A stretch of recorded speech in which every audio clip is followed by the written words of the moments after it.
Okay, so I guess we can. It's 5 minutes past 6, and so the conversation is supposed to start. So let's get started.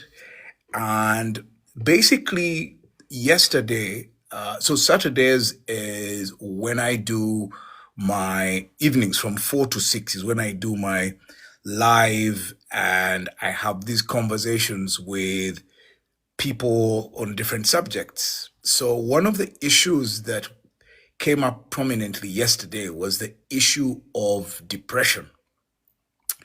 And that people are feeling, quite a few young people are feeling that the pressures to succeed, they're comparing themselves with their peers and feeling that others are progressing very quickly and leaving them behind. Some of them are coming under so much pressure from their families to fit in, or what the family feels is the definition of success. And so I guess the struggles today of mental health are real, maybe even more than the times when I was much younger. So first of all, many of you who are joining know me for all sorts of things, but today, the conversation today is about the pressures of mental health, the pressures of loneliness, the pressures of success, the difficulties where we find ourselves, where we have lost our way and we want to come back. And the message I want to give you guys today, some of you are struggling because you're not finding jobs and you're feeling that, you're probably being left behind too much. You're thinking you are sick, you're thinking you're disadvantaged. So I am here. So those of you who are asking why I'm here talking to you now, please let me also just say this. You really don't have to be here. If you're not interested in what I have to say, just go. Don't bother typing silly comments that you think are, important or whatever. So let's now just get into the subject. So Albert, let me start with Anita.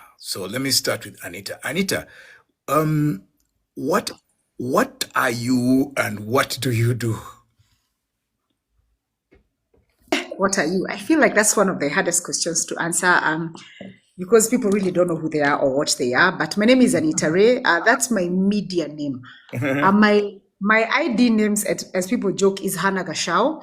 But I have been in media for a long time, so I created a brand, Anita Ray, that I hope lives beyond my life.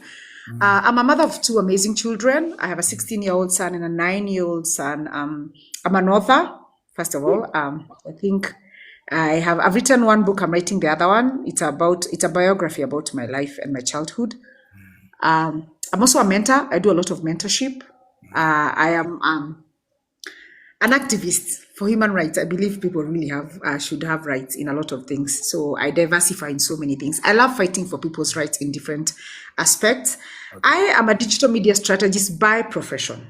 Oh, wow. Like I teach digital media. I speak digital media and I specifically focus on child online protection. I'm very passionate about children and protecting them online.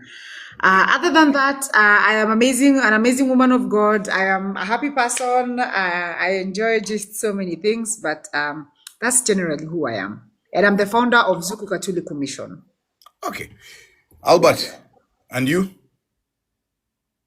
Yes, thank you. I'm Albert Elwa, Okay. and I go by that name. I'm a clinical psychologist. I'm also an addiction professional and a recovery coach. A family man, a father of 4. And I also have a lived experience with addiction. I'm 17 years sober. I run 3 organizations. I beat you by 3 years. So Oh, I feel, wow. hey, 20, Congratulations. 20, clean. I'm on your bumper. Try harder. Sure. Yeah, good. Yeah. So I run 3 mental health organizations focused on recovery Uganda, which is basically into mental health treatment and prevention, advocacy. And then 4 Tranquil Homes and Break Free, which are rehabilitation centers. Yes, briefly, that is who I am, basically. Okay. So I I was talking to you. I was saying earlier on that the issue came up and everybody was asking for help. So let us start with you, Anita Ray. Explain to me, or explain to us, how is social media affecting the emotions of people and how they feel about their circumstances? What can you tell us? What do we need to pay attention to?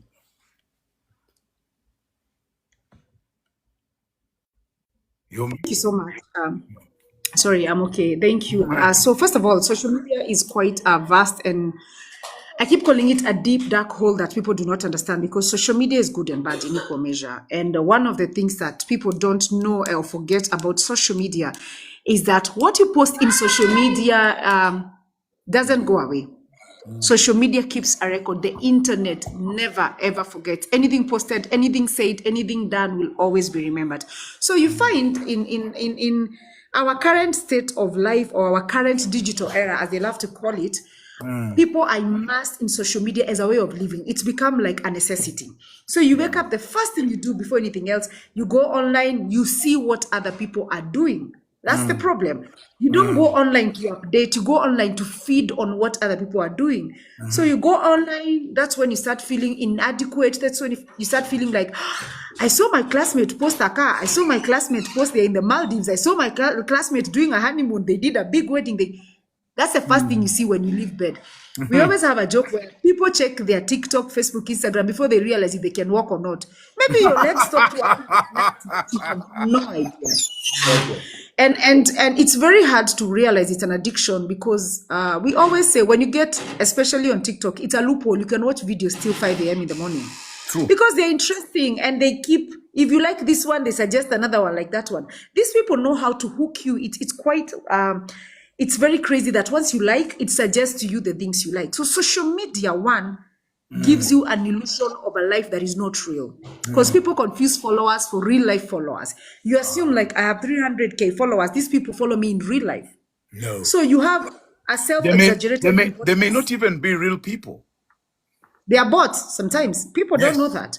Yes. So you like Anita, you find me, I'll be telling you, guys, I have 100k followers on TikTok. But then, guys, these people don't know you. They don't even care for you. You have self-exaggerated importance. So you walk around feeling very important because you have 100k likes. You walk around having expectations, and you actually tell people, do you know who I am online? You're like, who are you? Surprise us. It creates a reality that we don't want to talk about, a deluded reality where people think things online are the real things happening. And so when you go to sleep at night and you realize, but honestly, I'm not rich. The car I took a picture with is not my picture, You're lying. And sometimes the saddest thing about social media, people get into debt, people get into illegal things to keep up a social media lifestyle. I mean, if last week I was seen in a bougie car, I cannot be broke. I cannot be on a border this week. If I was in a Uber last week, there is no way I'm taking a border this week. So let me take a small loan, get on a border. We really strive so hard to impress people who are not real online. So we are trying to live a life that isn't real. We are using a standard that is completely plastic and unreal. It's true. That's the problem. And you find, I was telling someone the other day, I pray that you understand that nobody posts their failures. It's very hard for anyone to post their failures. Different social medias, different standards. Instagram is a place for, it's a place for just amazing pictures. It's for setting standards only. That's Instagram. Facebook is long messages and detail and emotion. TikTok is just for fun. It's 2-3 minutes, Actually, 2-3 minutes. It's seconds, 30 seconds. It's just, so you're there, you're trying to analyze your life with someone who creates content. They create it. It's not real. It's created. And you're there telling me, but have you seen these families are happy? They're creating content. It's not real. It's created. No. So let me sort of switch this a little bit, but because I'll come back to it, and I want to ask Albert as well and say, Albert, this what Anita is describing feels to me like a dopamine thing that gets people's brains messed with. Would you see that it can even become like some sort of false addiction? I wouldn't call it a false addiction because first of all, dopamine is the chemical that is released in our brains when we feel pleasure. So the lack of it will send us seeking for more sensation depending on what is inducing it. So people derive a lot of pleasure and validation from social media. Some people actually feel alive when they're on social media, the false lifestyle. So they are actually being rewarded by their pleasure centers. That's in their midbrain. So there's a lot of dopamine release. So it's actually not a false addiction. It's a real addiction. There's social media addiction. There's screen addiction, So if you read about studies, for example, of young people where the screens have been withdrawn, people have demonstrated severe withdrawal symptoms. Really? Yeah, severe withdrawal symptoms, irritability, bordering on being hysterical, acting up. People have shown signs of depression. Altered moods. You just try it at home, even with our young ones, or even adults, and you try to keep their gadgets away from them for long periods of time. You will see a shift in mood. So So, this is a real addiction. Anita, the thing that I want you to help the guys who are listening to understand is, so how is all of this? I mean, let's say let's say the average person is on TikTok, Snap, IG, and if like me, you are crazy on X, then you've got your different WhatsApp groups and following the lives of other people. How does that play with your mind and your perceptions of what life is rather than what it actually is? One, the problem is we don't know who we are. The way you asked us to introduce ourselves, there are people who know nothing about who they are. And Wow. if you don't know who you are, the world will tell you who you are. That's why I Or love who, giving this Or, example. or who to If you don't know be? who you are, or who to be, actually, it's who to be. I always give this example. If you don't know who you are, someone can tell you, you're a 15-year-old woman trapped in that 57-year-old body. They can tell you anything. It's wild. Because you don't know who you are. If you're an empty bowl, anything can be filled into it. And it goes back, you don't know who you are, so you're trying to be everybody. You Or need to trying to be so many people that you're encountering on your screen. So, number one, you have to decide number one, who are you? Like, But genuinely, who are but you? but Apart but from okay, social so Anita, let's just go back a little bit. How does someone who is 18 years, 23 years, how do they embark on figuring out who they are? What are the tools that they can rely on to do that? I think for me, honestly, when I was that age, I didn't know who I was. That's the truth. But then for me, now that I have children, I have a 16-year-old, I am playing a very big role in helping them figure out who they are, what they like, the direction their life could take that is not dictated by the world. You understand? because most of the things that we do end up being dictated by the world, especially by social media. What you like, what you wear, what you listen to is dictated by other people.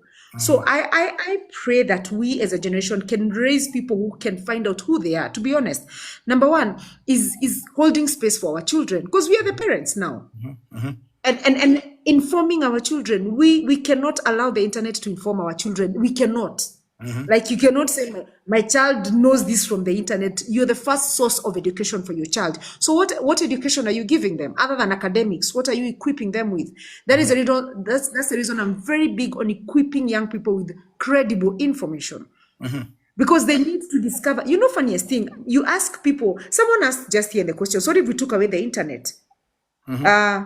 Today, my pastor gave a joke and said, sometimes the internet is switched off in the house so that people can stay like it's 1975. Talk to each other. Have a conversation. Find out who you're dealing with in the house, So there was I remember there was a meme where, it's like an A board outside a restaurant. And then Yes. written on there, we don't have Wi-Fi. Talk to each other.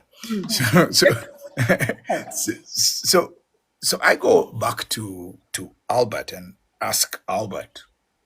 One of the things that people are pointing out is that while there is all of that that's influencing our thinking and the narrative going on in our minds that Anita has described, but there's just, in the real world, there's just no opportunity for people. There's no employment. There is no way of making something of yourself. And so you are then forced to sort of go into the make-believe world and then discover that is the make-believe world you can't achieve because you don't have opportunity. All of these things are playing out while you're alone in your room or wherever it is you're staying, and you feel this is not working. So how is the fact that there are no jobs, there is no opportunity to either do enterprise or try this or try that, how does that play into the mental health of people? Thank you, Robert. Yes, actually, lack of employment opportunities or economic hardship has been listed as one of the key drivers of mental health issues among young people, and also one of the key drivers for suicide among not only young people, among the general demographic of people that are struggling with mental illness, and a key driver of suicide. So, unfortunately, for example, let's bring in the Ugandan context, where you find a majority of our population are under the age of 35. So many are going to university. They get out of university, there are no jobs. You're finding our young people pushing borders. This is a recipe for depression. I mean, you've been told from childhood that education is the key to success. You put in all this effort, you graduate, and then there is nowhere to turn to. You are seeing our graduates opening chapati stalls to sell Rolex and all that. So the issues to do with unemployment and economic issues are really key drivers of mental health issues. And now when you find that so many of them get frustrated and turn to substance abuse, start using drugs and alcohol, Now, first, Albert, first pause there. I will return because that's a big issue for me, and I want to come back to it a little later. So just pause right there and let me go back to Anita, because Anita, guys are dissatisfied. They're saying, please tell us how we get to know ourselves. How do we find out who we are? I guess people are asking you to describe a how-to steps. For instance, what do you tell your children? How do they read? How can you help someone who's lost their way to come back to where they are?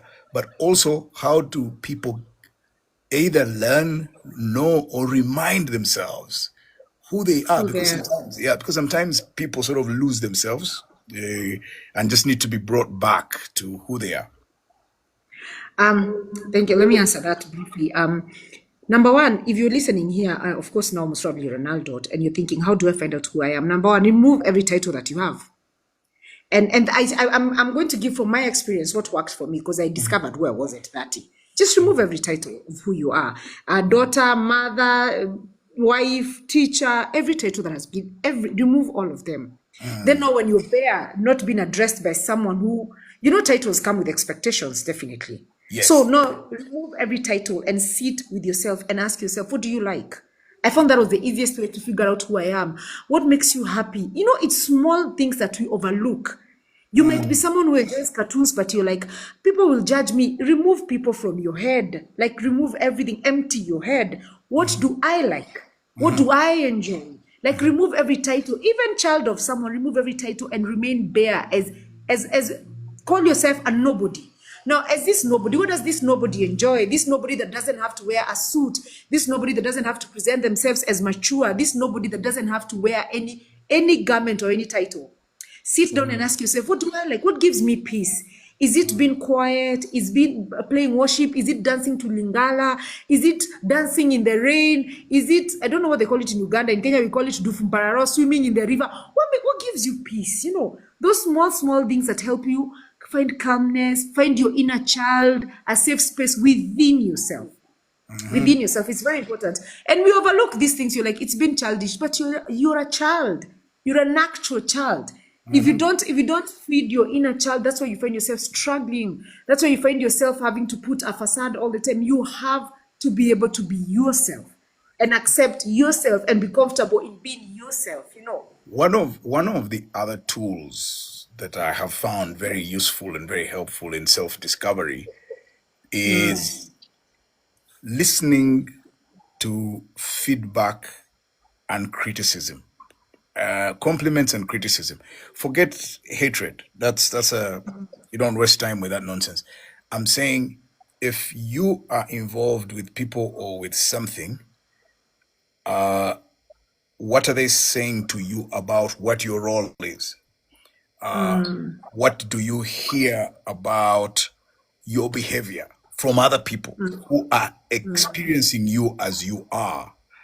And so that if you're open and awake and alive to what people are telling you about who you are, then and I'm not talking about situations where the situations where people are praise singing. So that for me is I'm just talking about the positives. And so even other people can actually help you figure out who you are. It's true. But you also have to be very careful. I always say never take advice from someone you can take criticism from, and the other way around. No, not So you have necessarily. to I wasn't talking about advice. I was talking about either compliment or criticism. They are not advising you to do this or do that. They're just telling you that, Robert, you are despicable. So now the question is, does the guy not like me, or is there something I have done, or is there aspects of me that they particularly don't like?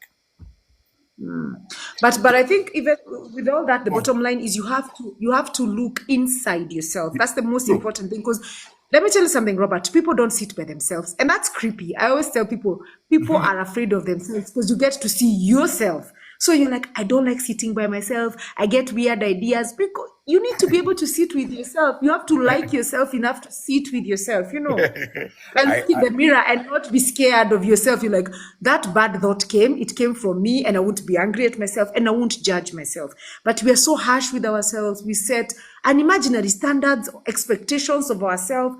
We end up being our biggest critics. We don't give ourselves room to be. Like maybe you're walking around and you see ice cream and you're like, why would an old man like me be craving ice cream? You guy, you're human. Eat the ice cream. You're not made of stone. When you see a bouncing castle, you're like, maybe I want to enter 5 minutes, Robert. Enter the bouncing castle. As we won't judge, It's a bit It's late. human. So let me turn back to Albert. Albert, you were going into the direction of the use of substances to cope with it. But let's first go back a little bit. How can I know? Because sometimes people don't even know. How can I know that I am struggling with mental health challenges and I am sliding. That's number one. Number two, how can those who are around you, who live with you, tell that something is not right and therefore there's need for an intervention? And then the other question is, feeling like that, how do you ask for help?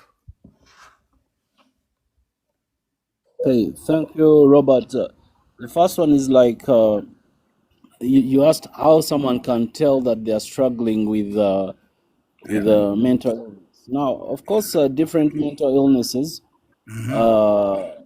come with different symptoms, but in most cases, when someone starts losing interest in the things that they used to do or things that they used to like, basically a person gets withdrawn. If you're persistently sad, you're having feelings of hopelessness, helplessness, fatigue, you know, just lack of sleep. This could show depression. Then, of course, Explain even to recurrent. us. Explain to Yeah. us dark thoughts. Yeah, some of these dark thoughts can be recurrent thoughts of death or of suicide, just feeling like, life is not worth living. I am not enough, you know. You just constantly dejected. You feel like the world is unfair to you. Certainly, you just don't like yourself. You don't like anything happening in your life, you know. There, it has taken a downturn. And now and that's mostly for depression. But if for things like anxiety, if you're constantly worried, you have all these racing thoughts, this inexplicable fear of something By happening, the way, and it's incapacitating. people are also suggesting things like one withdrawing from their friends, people becoming delusional, poor hygiene. Are those also some of? Yes, Uh-huh. yes, those are some of them. Now, Yeah. for example, self neglect, someone withdrawing from their friends and all that. They're not eating with the family. And those could be signs of depression, but they could also be signs of substance abuse. This person is abusing substances. All of a sudden, they don't care about how they look. They don't do things that they used to like. They are withdrawn. They are hiding. They are constantly locking their rooms. They are constantly absent from family or social functions. That could also be a sign of substance abuse or addiction. But also other mental illnesses like schizophrenia. Somebody is hearing voices, seeing things that the rest cannot see. Agnes Atwin You is know? reminding us staying in bed all day is also Yeah, another. staying. Yeah, if it's one day, it could just be general fatigue. Somebody is, recovering, but somebody is in bed day in, day out. There's a problem. So you're checking on that person, and so usually it is very important to at least, try and approach the person, find out what is happening to them, listen to them, you know, I even was if what they're, go pardon? on, go on. No, go on, go on. Yeah, even if what they are saying may not exactly make sense to you, please listen to them, validate their thoughts. We are all are affected differently by different things.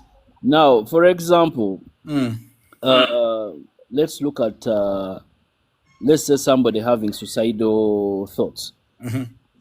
Typically does not have, let's say, one symptom that the person has to be severely depressed and has to be withdrawn. It could just be somebody, even changes in sleep or appetite. All of a sudden, somebody is not resting, somebody doesn't want to eat. eh? Somebody is just giving away their possessions, and saying goodbye, things like that. you know that there is a problem. You know, somebody is having extreme mood swings, agitations. You may think he has just had a bad day, but that is a sign that someone is dealing with something. You're seeing this kind of rage that you do not normally see with this person. You know, they're becoming so reckless, and all of a sudden, just one day, somebody is overusing alcohol or drugs more than usual, and it's going on day in, day out. These these are signs that someone may be thinking of harming themselves. So, Yeah, go on. yeah, talk to this person, approach them, in a respectful manner, share with them your observations, and Okay, what. so I wanted to ask this question, and I'm asking it to both of you. And Anita, you go first, and then Albert can come in. How do you these issues have a certain sensibility, and people now, let's say I am on this side and I am observing certain signs in society as it's constructed today, issues of sensitivity to privacy.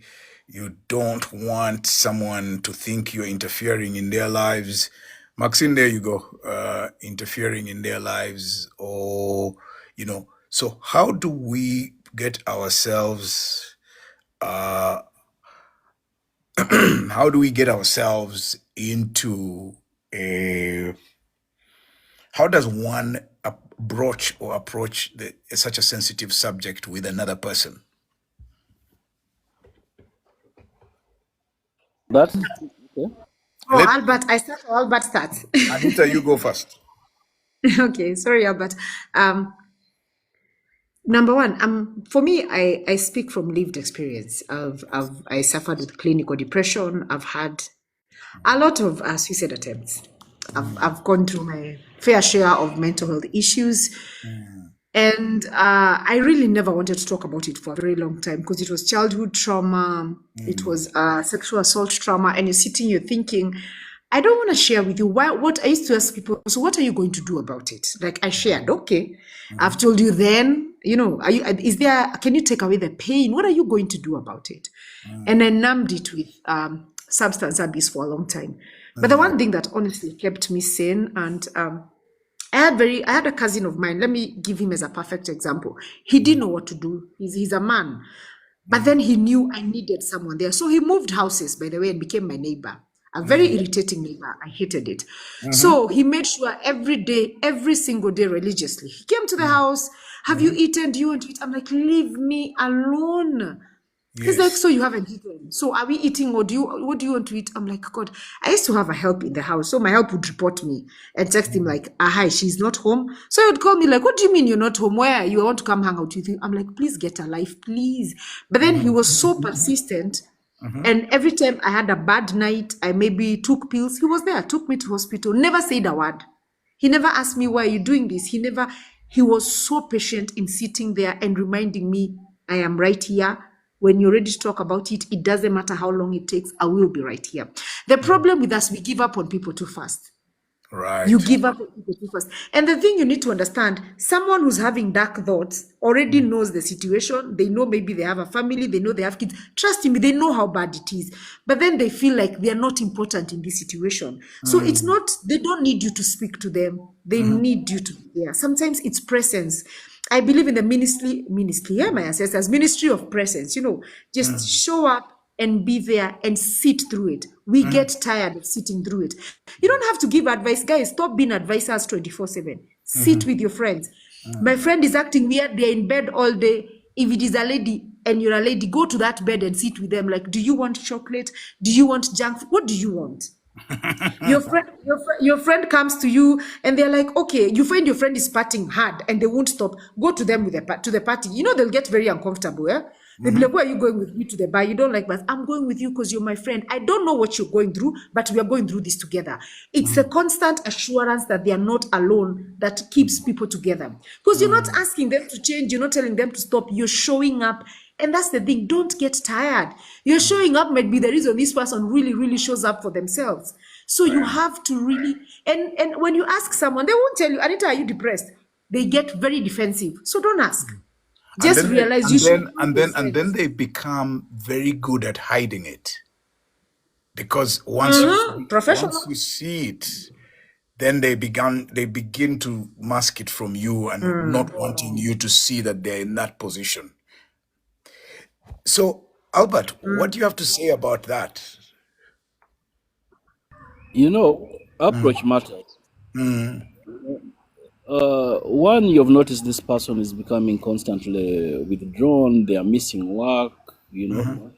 So approach the person, hello, Robert, is everything okay with you? Yeah, I've observed nowadays you're rare at work. Is everything okay? Recently, do you want to talk about it?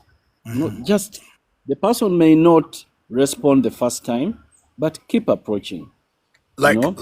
like Anita's cousin refused to disappear. He just he became the resident irritant.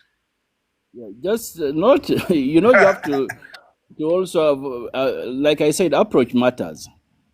If you Is it go with an accusatory tone and the blame tone and everything, the person is going to close. But you have to approach with a tone of concern. You know, I care about you. I'm concerned about you.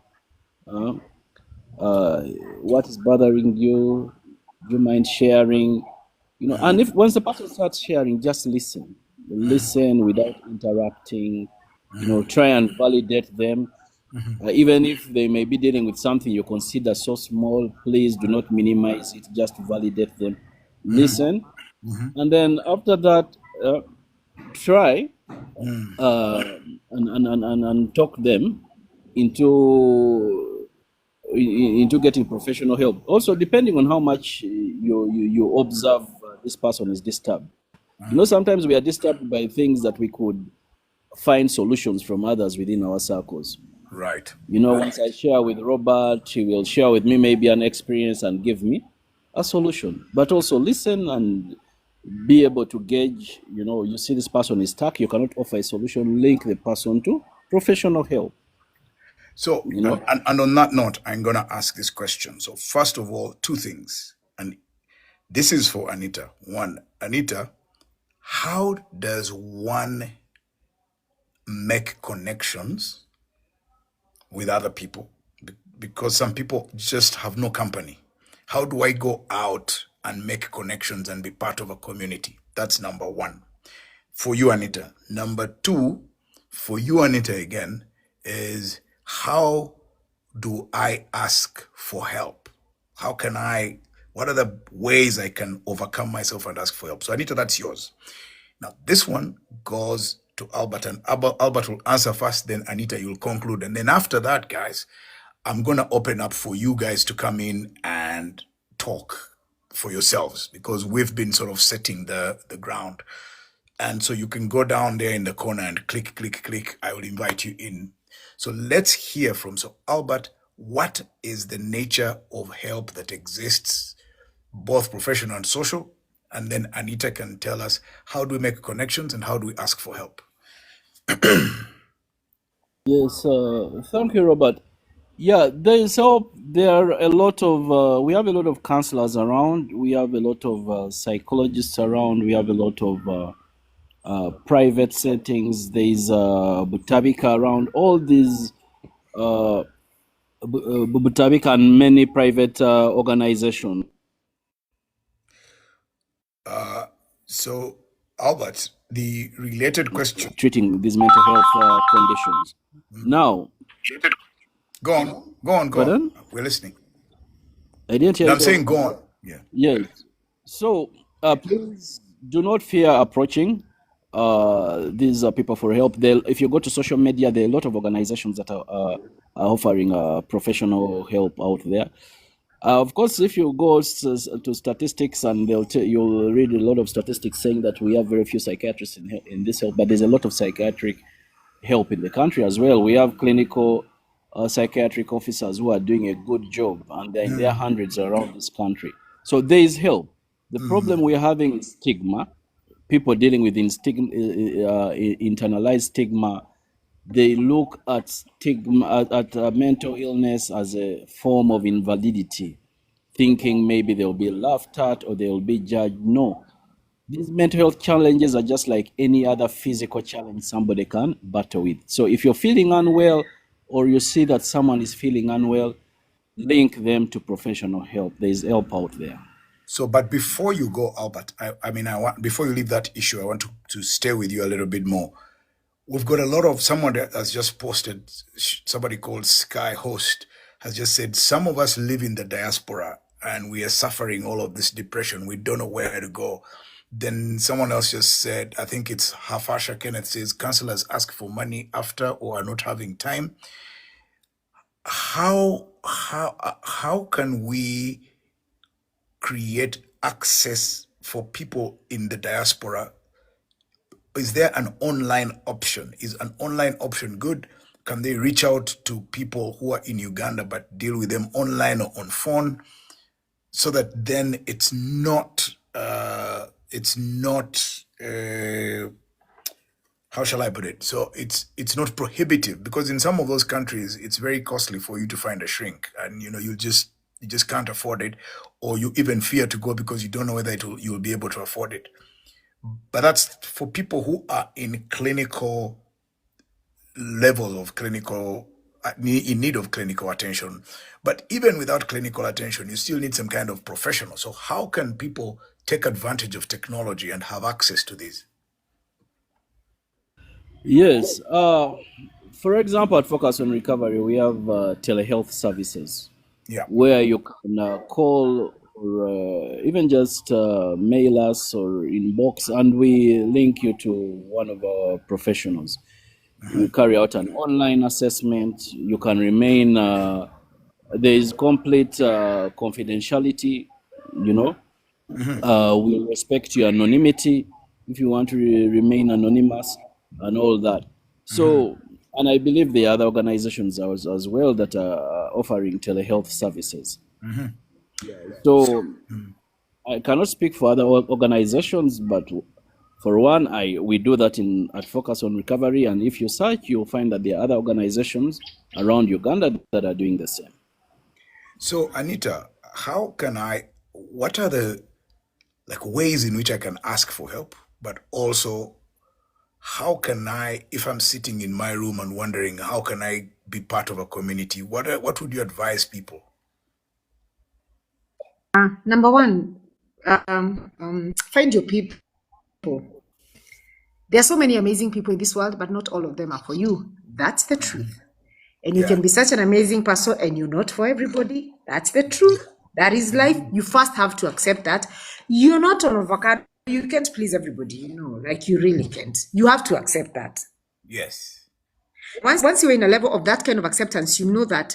Find your people. Find out what do you do? Cycling. Find to cycle.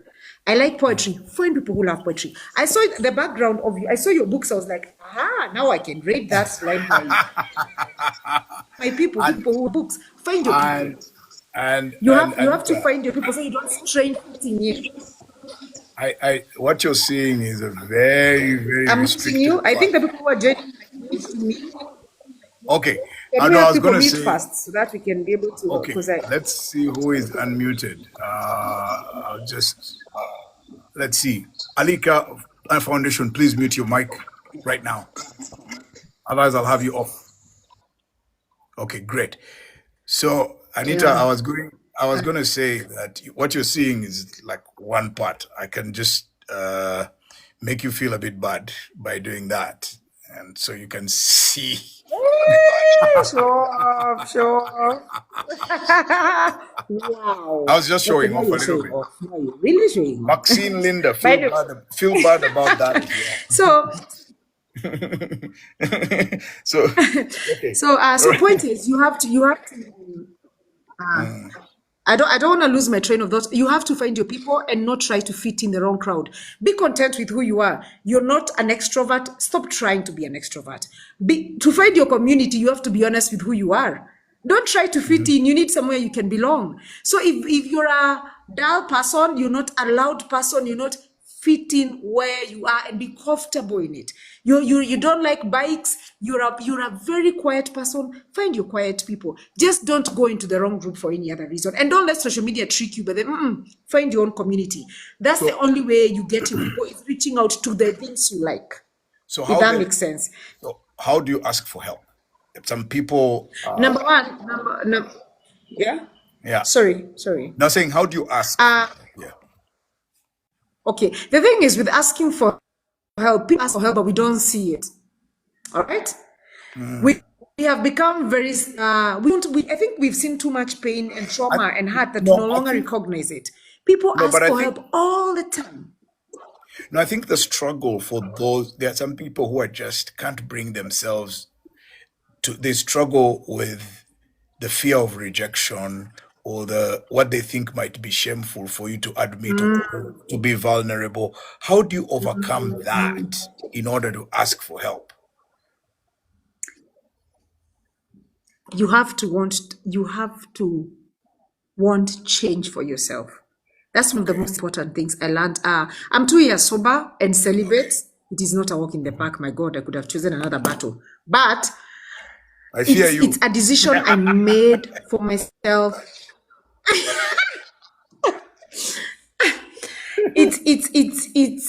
I wanted change. My God, I was tired of waking up drunk. I was tired of waking up in places I can't remember. By the time I said I needed help, I was like, guys, I can't do this on my own. I've tried, it's not working. You have to want change for yourself. People say by what, but you really need to want change so bad that you don't want to be the version of you that you are. All right? And it has to, the problem with that kind of asking for help, you can't want it for anyone, Robert. They must want it themselves. They must desire it themselves. So people who are struggling and unable to quit, how bad do you want the change? Because if you really, really want it bad, you will ask for the help. And most people will be like, oh, I am ashamed. Which shame is worse? Saying you want help or waking up, peed on yourself, drunk somewhere. Which I ask people, which is worse? You have to look at the shame. And people don't already like you. They really don't already like you. So why are you trying to be liked at all? I keep saying people really don't like people. So don't try and hide your shame and your pain for people. People will never like you enough for you to worry about them. So you have to ask yourself. You are already unlikable as you are. So why? You already? Unlikable as you are. So what are you trying to say? People won't like, Robert, I've been on this live. I'm just seeing people. People are already hating on you for a live about mental health. Can you imagine people hate for that? These people are hard to please. Leave them alone. Worry for yourself. Are you broken? Are you feeling pain? Are you tired of being alone? No. So yeah. So let's get over your shame and your fears. Let's hear from them, and let's start with talking about that. Dodi. You need to introduce yourself. Dodi, come in. You have a few minutes. Hello. Yes, go ahead. All right, thank you. Names. Hello, everybody. What's your name? Thank you very much. My name is Muyizi Douglas, also known as Dodi. Hi, Douglas. I am a content creator. I'm a content marketer. I'm a mathematics teacher. So what are you telling us on this subject? So on this subject that we're looking at, a lot of youth right now, they are facing this problem of identifying who they are. And I think one of the strategies that I have used in my life's journey is I've tried to become adaptable, and I've always been trying to reinvent myself. That is through content creation, putting myself out there, and then the youth also have to understand that we are Africans. We are kind of on this thought that we are, most of the shows that we grew up watching were so white. Everything was white programmed, but most of these things shaped our thinking into the thought that life is going to be easy. And we never had most of these programs where we are told that, you know what, this is the reality of life, especially during the early 2000s and the like. So Okay, so depression came in. Yeah, yes. So depression came in later on, and these okay, platforms like TikTok have just come in right now. And well, this is one of the remedies that the youth can utilize. Then we need to also find ways of leveraging soft skills to get ourselves out there. We need to be resourceful. Like for example, most of people around your community do not know who you are or what you're doing. I mean, put yourself out there. I so used to see guys. Yes. Douglas, we need to, because I have lots of people waiting to come in, so you need to wind Okay, it up. okay. So, all right. So, just to wind it down, all I can say is we just need to look at possibilities, and well, we need to look into our gifts, and we can find ways of dealing with the depression by knowing who we are first. Then seeking help will be easier. Thank you very much. Okay, Yes. author Alike. Thank you, Robert. Names, I real come from a names. family. First, tell me the My real name is names. Alike. My name is Alike Martin Paochere. I'm a writer. Okay, go I'm a ahead. published poet. I come from a family of 3 mentally challenged persons within my family. And the greatest lesson I've learned from my family is we will not complete this conversation unless we speak about the cultural challenges we all have. And In what my are they? culture, I come from Gulu. I come from Gulu. In my culture, a mentally challenged person is looked at as a walking dead, a dead Yes. person walking. That attachment in itself stigmatizes enough, you know. And under the Author Leke Foundation, I work with children. I work with students in high schools, and I learned that the biggest challenge we are having in dealing with mental health, children are only turning to social media because our families are all broken. Right. They don't have what we call family to turn to, you know. If we put back our families back to know the role of an aunt, an uncle, and if you have mental challenge in your family and you don't have ladies in your family, you're finished. You're going down the drain. For some reason, there are very few men who have the resilience that Anita has been talking about, not to give up on another person. Some of women in our society have been more gifted in dealing and not giving up on a human being. So we need to reconfigure our families. If there's one family member that is struggling with mental health, there is need for almost a whole workshop to all family members. The extended family system should get involved in protecting and rehabilitating that person conclusively. There are also positives how we can use social media in trying to help young people dealing with mental health. This that you're doing is one of them. We need a reawakening of destigmatizing people who struggle with mental health to make it look normal. While it is a fact that mental health is more expensive than HIV/AIDS, social media can be a great tool. My head boy suffered from mental health. We mobilized all the old students online and took him to Butabeka to just prove to the family that he has not been bewitched, that he can get productive and he can be formal. And it was successful, you know? So social media in itself, you begin to look at friends, a connection of friends as family. If all of us on the social media decided to make ourselves mental health activists and we maintained ourselves and our connection on social media, we become the kind of family I'm talking about. So finally, let's just go back to the basics of family, get the roles of the uncles. The uncles play a different role when you're manually supposed to be given an injection, you don't want to take it. You need an uncle, you need an elder brother. But when you need to care for the person in the hospital, you may need a sister or you may need an aunt. So let's go back to the basics of what our family is and reorganize our families to deal with mental health. Thank you. Thanks, Martin. Living Adventure. Leading Adventure. Yes, my name is Rachel. Yes, Rachel. Yeah, Go ahead. so this issue of depression, I think it's I'm going to sound different. Okay, no problem. We trying, most times we are not depressed. So most times, what's the problem? Most times we are missing something because depression is it can be diagnosed and your symptoms have to be persistent But for 2 weeks. that's clinical Depression. Yes, the clinical depression. And there are many, many other mood disorders which could literally be showing the same symptoms as depression. So, I personally have ever been in a position where I think I'm depressed, but that wasn't the issue.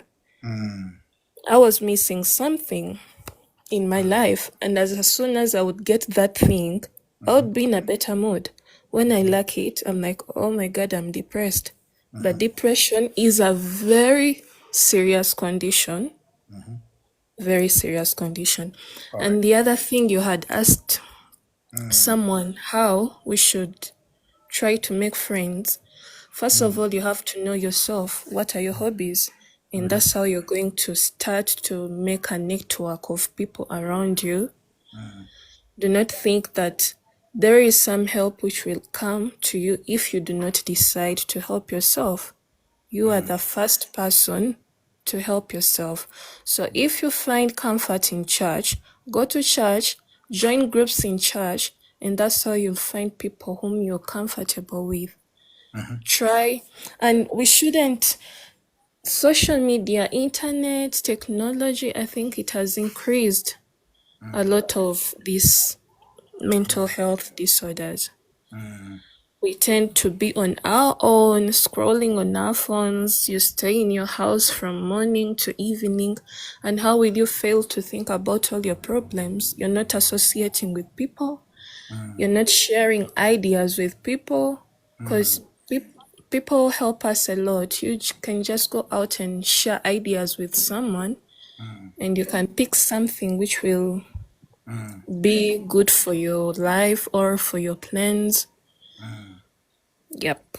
Okay, thanks. What I'm going to do, Albert, I'm going to come back to you and ask you to respond to Rachel, what Rachel has said, and then I will ask Anita to respond to what Martin Alike said about family and those circumstances. So, but first to you, Albert, what would you say about what, is it depression? Is it not depression? Is it clinical? Is it not clinical? Is it something else? What is it? Tell us.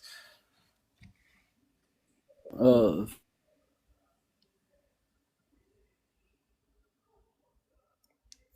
Do we? with many times with the word depression around loosely. There are situations in life that just sadden us and cause us low mood, you know, and this sadness may persist a day or two or three, and this doesn't exactly mean one is depressed. For one to be to have depression, they have to meet a clinical diagnosis, and that is where the element of clinical depression comes in. And now there are so many types of depression. For example, there is situational depression, which is depression triggered by maybe life events. Something has happened to you. You've lost your job. You know. Then there is also the depression caused by maybe other mental illnesses. Let's say psychotic depression. Then there is also mild to moderate depression that can last for 2 years and above. It is constant. It's called dysthymia. It's mild to moderate. It's never severe, but someone has just persistent and constant low moods. Then we have this depression after childbirth. You've heard of postpartum depression. Yes. Then we have the most common and the major depressive disorder, where somebody has persistent feelings of sadness, hopelessness, and loss of interest in activities, and they have to last for at least 2 weeks. And then when somebody is diagnosed and they meet the criteria, then the person is diagnosed with a major depressive disorder. And this is in most cases where you find somebody needs medication and psychotherapy, in order to overcome this kind of depression. So there are different kinds of depression, but we should not mistake other normal, quote unquote, normal occurrences in our lives that sadden us to be depression. Depression has to be clinically diagnosed. Okay. And So go on. yeah, I just wanted Robert, if you'd allow me just regroup. Yeah, sure. You asked a very important question. How does one ask for help? This is something very tricky because I can tell you there are people, because of internalized stigma or because of certain circumstances, that will never ask for help. By Like the Anita way, says, if somebody wants help, Albert, Linda Maxine has also added another element, antenatal depression. So go ahead. So yeah, continue. yes. So if somebody wants help, they'll find help. Talk to a loved one, talk to a friend, and what. But now it depends. Certain things even border on our personal characteristics, our personality. Certain personality types really make it hard for people to seek for help. But I can tell you that 80% of people, for example, in our rehabilitation centers, are involuntarily committed. Why? You'll find like a mental illness, let's say, like addiction, that in most cases masks depression. A good percentage of people that are battling addiction suffer depression, and a good percentage of people that suffer from depression end up abusing substances. But they never ask for help because they're coping with using the substances.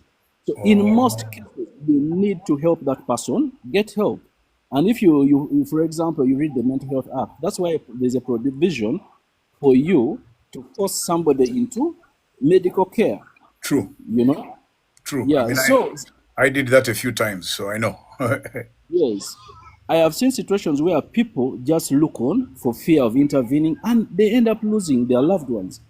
I get so many calls, and you tell these people you're going to lose their person, your person, and then the people insist, no, but he's an adult, or the person is the breadwinner, or the person is the only child. Weeks, months later, you get a call. The person we are talking about, unfortunately, passed on. Oh my. Yeah. So sometimes you need to be the person to get that person help. Okay. Thank you. And Anita, what would you say about the family context that Martin Alike spoke about? He said that if a family does not have a woman, they're in trouble if they don't have a female person to care for people. That's not true. I've met men who are so patient and so caring, and I've met amazing men who listen and make super amazing counselors, therapists, people who hold space for others. It's I meant think, to. Anita, I think what he was pointing out is the cultural construct that Oh, sort of places people in roles. the thing is, I always throw this question back to the people. What are you doing about it? I refuse to be the person who says we need help. You're the help. I say,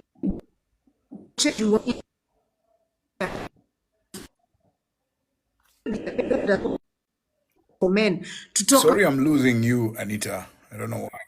about this.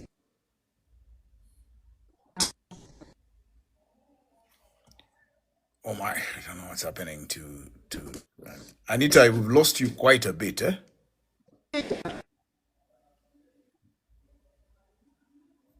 Okay, Anita, just sort out I think there's just something. Exactly. Hello? Okay, Anita, I'll get hold of you if you can hear. Can you hear me, Anita? Hello. Agnes, just wait. Let me get the guys who are here before you to speak first. Let me start with Judea. Judea, what do you want to say?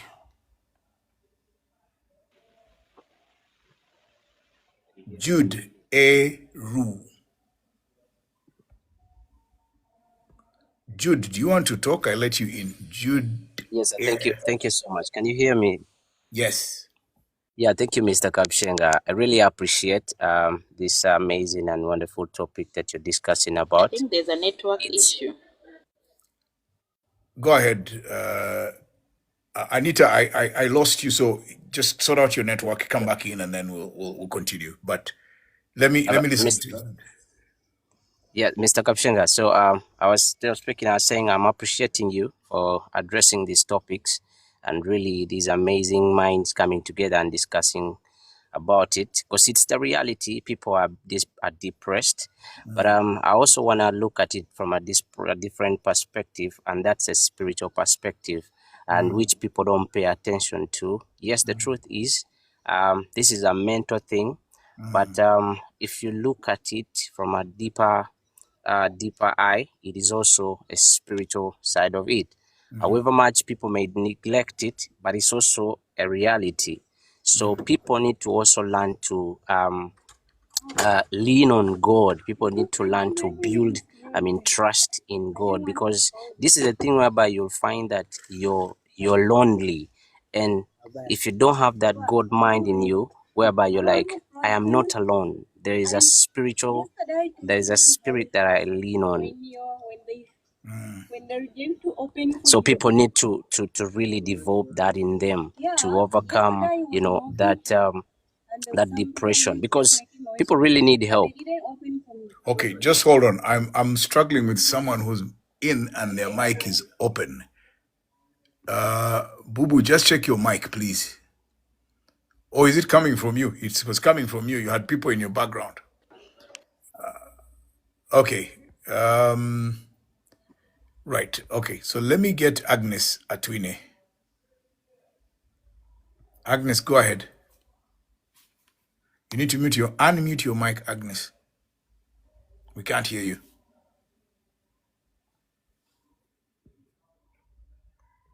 Are you hearing me now? Yes, we can hear you now. Thank you so much for the opportunity. I did psychology as a major at university around 22 years ago. I'm Wow. old. But I'm glad that the life teaches you different from what the books teach you.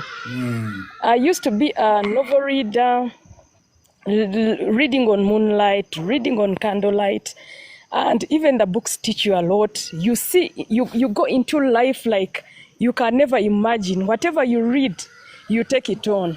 If you decide you're going to smoke, you smoke. If you decide you want to drink, you drink because of what you're putting in your head.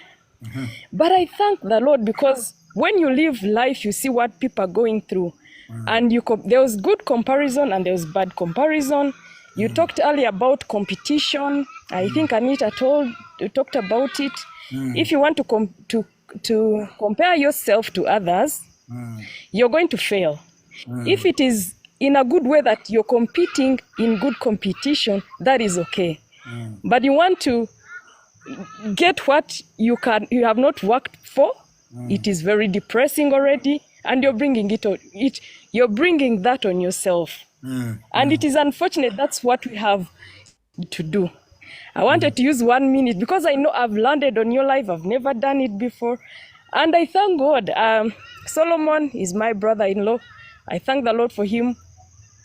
Choosing Christ can be interesting and can help you conquer all things that have failed. All right. I thank you for this live. I thank you that there are people who reach out, like on the socials, to encourage people, to help people go through all this. We talked about skipping in bed for 3 days, 5 days, 6 days. Then you think you're fine. You're not fine. We talked about being I think that I've lost that one. But thank you. Let someone else take on that. Okay. So let's see you. if we can get Boo Boo.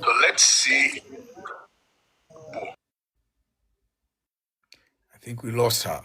Then I've got Maleng Studio, something. Maleng something. Good evening, ladies and gentlemen. Your name. My name is Priscilla. Hey, can I speak now? Sorry, who is asking to speak now? AT has been here for a while. Yes, and then I tried to so Maleng, just a minute. Just Let's want hear to from head AT. home. Okay, go ahead, AT. Hi. Yes, good evening, everyone. My name is Charity Atkunda. Charity, you're the So one for who got me me, to do this today. the little I can talk about depression is yes, please. I'm saying you're the one who got me to do this today, so go ahead.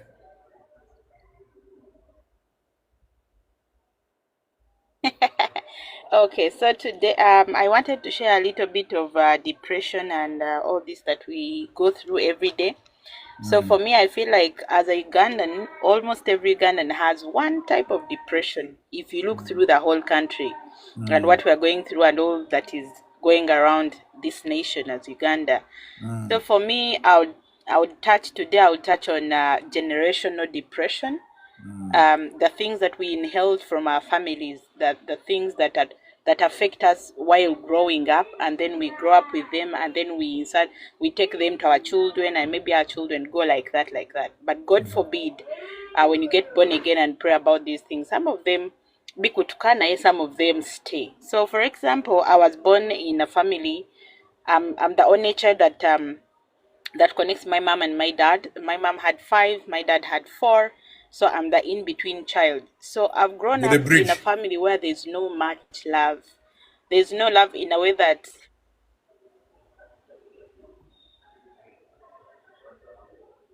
Can you guys hear me? Yes, we can. Please. And you see, it's better if you just do this as quickly as you can, because then that way we're not losing time. And you. So what's the point you want to We make? don't break. Okay. You make your So the point. whole point is Charity. the love that I lacked in my the the love that I lacked in my family as siblings and losing parents at a young age of 2. I feel like that same love, when you grow up and begin to make your personal choices, that rejection, that depression continues to go with you. So, at 26, I got pregnant, and then the father was not in the picture, and then the family was judging as usual. When you are an orphan, you are judged. When you become a single mom, you're judged, and then you get married. When I got married, they told me I've gotten married to a poor man, and he's not taking me anywhere. So I'm still facing the same rejection, the same words, and all that. So when last year, when everything was turning apart and I was running mentally ill and almost going to Butabika, I went down and said, you know what, I cannot serve God and fail. Let me now go back to the drawing board and talk to God. And when I prayed and prayed about it, and I thank God for the gift of churches, gift of fellowships. If you have a fellowship that you fellowship with, there's something that church has actually done to us who has not been loved so much. So last year when I was diagnosed with depression that I didn't know, that's when I got to know through those therapies. That's when I got to know that, okay, it's not actually just about my marriage, that I'm judging my husband, all this and that. The depression had come from the experiences, all the things that happened to me when I was a child, losing my parents, growing up rejected here and there, and then becoming a single mother at 26, and then getting married to another, like all those things. So sometimes you may think it's just the loss of job that has caused you that depression, when in actual sense, the depression came from all those series that has happened on your what? In your life as you grow up. So I want to encourage everyone that sometimes when you're seeking for help, seek help. Okay. Do not fear that people are going to laugh at you and judge you and all those. Everyone has a certain depression in their lives. So yeah, go ahead and seek help and then pray to God. Pray, pray, pray, pray, pray, pray. Okay. So let's bring Maleng. Good evening, ladies and gentlemen. My name is Priscilla Maloba. Yes, And Priscilla. I work with my. So thank you so much, Mr. Kabushenga, for really creating this platform for us to talk about depression and mental health. Now, I have grown up in the era of transition between the older, less tech-driven world, where the only station we had was UTV, and then transitioning to within like 20 years of my life, I'm then in a space where technology is on my fingertips. So I have lived in that transition. But the thing that I have noticed is that the more people have left connecting with each other in person and connecting with people through all these other spaces, which in themselves are not bad, Facebook and spending our lives online, the more we have seen an increase in depression and mental health issues. And this is because we were created for proper connection with one another. You get to be heard, you get to be valued, you get to be seen and things like that. But when we come onto our Twitter, I mean X now, and TikTok, and then we vent, like getting approval from a stranger is not the same thing as getting approval from a loved one. When a stranger tells you well done, it'd be like, yeah, yeah, yeah. But then if my husband or my mother or my child, comes and tells me well done, it gives a different form of appreciation. You feel valued, you feel heard, because these are your people who know your weaknesses and they still accept you, who know your strengths and they still choose to follow you, who know all these bad and good things about you. So I think we need to always routinely take a breather from tech, take a breather from all the other people, and just connect with the people around us. Put the phone aside. Nowadays people go out on dates and they're still on their phones. You have a person in front of you but you're still on your phone, And they're right? talking to each other through the phone. And they're talking to each other through the phone, and yet we are face to face. It is very important that we have a physical interaction with the people whom we have. Even touch. We've seen people tell me, don't touch me, but touch is very important. And I don't mean the kind that puts you in danger, but just a pat on the back, a hug from a friend, things like that. Those things, they help us to heal, they help us to connect, they help us to feel heard. It's a reason why children and babies are so touched, because that is a way of communication. A child who is not touched has a very big problem connecting with people. So let's go back to the space of actual, real, personal, face-to-face connection, and let's put phones aside and laptops aside once in a while. Okay, good. So back to you guys now. First of all, Albert, let's wind this down now because we've talked the whole evening. My people are wondering when I'm just going to go back to them, so I need to go back to them and also eat some food I haven't eaten in like almost a whole day. So let's wind it down so I can free myself. Malaika says, I don't remember hugging my parents. I know that I shook my dad's hand 5 times throughout our life. I know it's exactly 5 times. Anyway, go ahead, Albert, and then Anita will wind it up. So, Albert, how do we go forward? Your mic is muted, Albert. Yeah, go on. Yes, thank you, Robert. I think there is a need for us collectively to take the mental health talk down to our communities and just start normalizing the conversations around mental health in our everyday spaces, at school, in the workplaces, in our religious spaces. Let's just start talking about mental health. Let us educate ourselves more. There's a lot of information out there. Let us educate ourselves more, and in turn, let's educate people around us. Like we shared somewhere else, it is also important that we start training key people in our communities, to act as community gatekeepers. Because if we do not manage the mental health of individuals in our communities, we are definitely seated on a time bomb when it comes to issues related to mental illness. Thank you. Okay. Anita, before you come in, somebody called iPhoto UG once says, I must say what I must say. So go ahead, sir. Okay. All right. Sir, thank you so much. What's your name? My name is Kasita Israel. Okay. Israel. I am a photographer and a videographer. Okay. How do I look on the screen? You're looking amazing. Good. Let's go on. Exactly. And I love your background. That's the kind of background I'd love to have at my place. This is where I spend most of my time. So you can. Oh, that's. And I know there is a person I am making feel bad and depressing her. So before before you speak and sign out, let me just make Linda Maxine look at what I've just put together. And Linda Maxine, feel bad. Yeah, okay, let's continue. Go ahead. All right. So, actually, lately I was thinking about something. You know, we are talking about depression. I was thinking about something that triggered me so much. I actually discovered, Mr. Robert, that the best way for our child to enjoy their childhood is when they actually be children, or is when they decided to say, I am a child, let me be a child and let me live as a child. Fact that I am a child. The Bible tells us, Paul says that when I was a child, I thought as a child.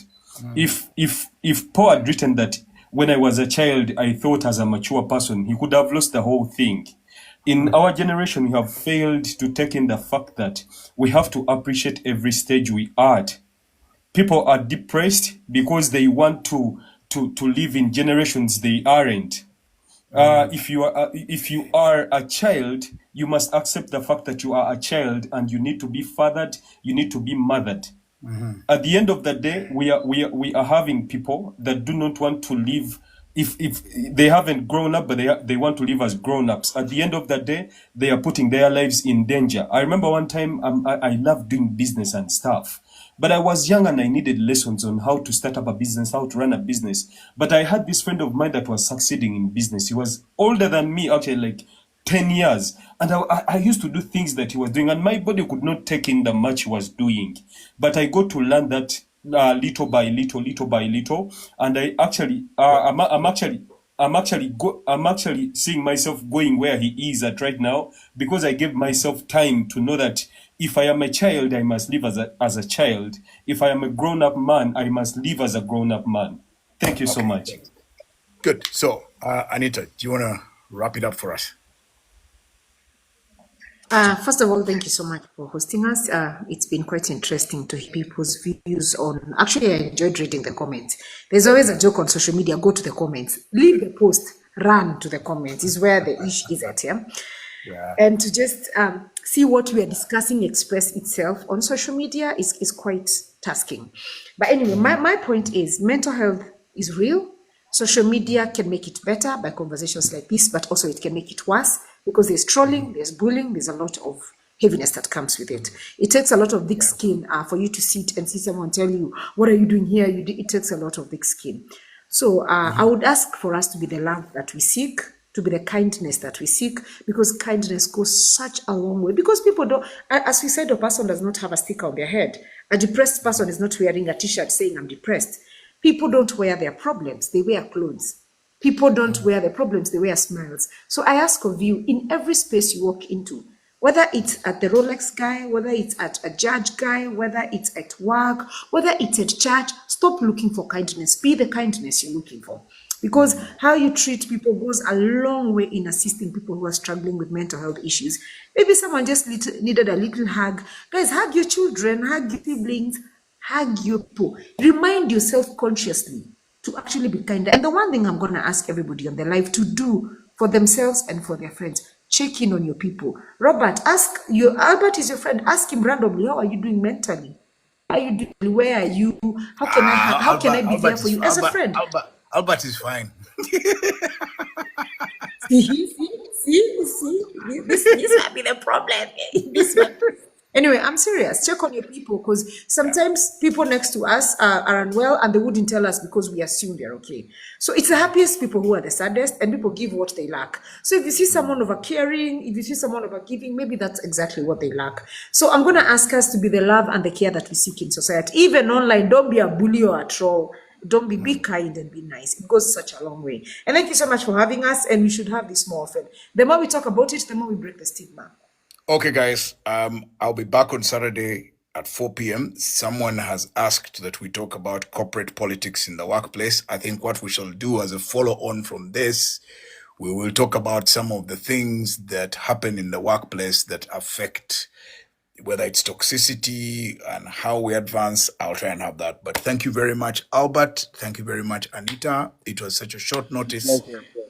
But the issue that came up yesterday, and I think we've made our contribution, and please Don't tire. I will look for you again. This issue is not going away. You saw from our discussions on Wednesday what happened at Hotel Africana. So thank you very much. And I hope that with this, we've spread the message far and wide and we can build on that. And guys, please follow and reach out to Anita and Albert and engage them in their own conversations. Don't just depend on me. Go directly to them. They will help you. They will help you to get the help that you need to move you from where you are to where. For the time you've spent with me, I now need to go and have some conversations with people who live in my house. I love them very much, so I need to go. They haven't seen me since last night because I woke up early to go running on the road, and by the time I came back, they'd gone away. Now we're back together. So have a good night. Thank you very much.